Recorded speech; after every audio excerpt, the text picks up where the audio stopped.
Quest Audiobooks presents an unabridged recording of Heavy is the Crown by Jack Gatland, narrated by Laing. Prologue. Everyone remembered where they were the night Geoffrey Tsang, heir to the Tsang clan gang of West London, was abducted. What they'd find harder to explain was why they were there in the first place.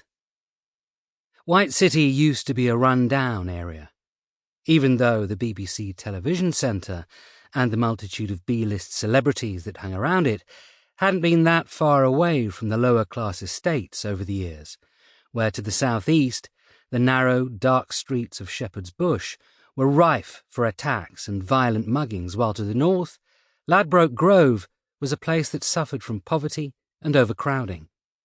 A postcode where it wasn't uncommon for 8-person households to squeeze into 2-room apartments.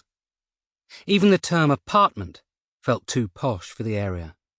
The more common flats used instead, as gangs with names like Third Set, I2 Anti, I2 World, 1011, or the out-of-place Mozart would attack and often kill each other for seemingly no reason on a semi-regular basis. But over recent years, and despite the violence and gang culture that had continued to rise in the area, house prices had also rocketed, with high-end shops appearing in the newly developed Westfield shopping centre, and posh members' clubs like Soho House taking over the now-closed BBC television centre, creating hotels and cool media locations with rooftop swimming pools and exclusive bars and restaurants aimed at a richer clientele.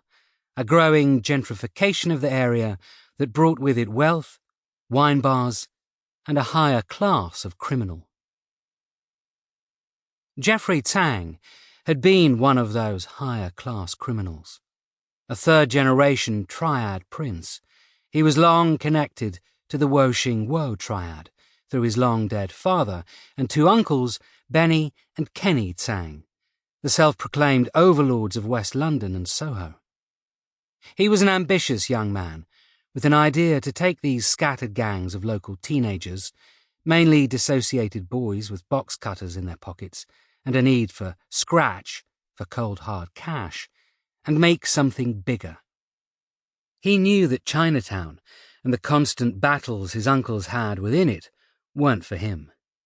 There was no interest in working with his own family, such as they were, or getting involved in the growing, distasteful activities throughout. Sample complete. Ready to continue?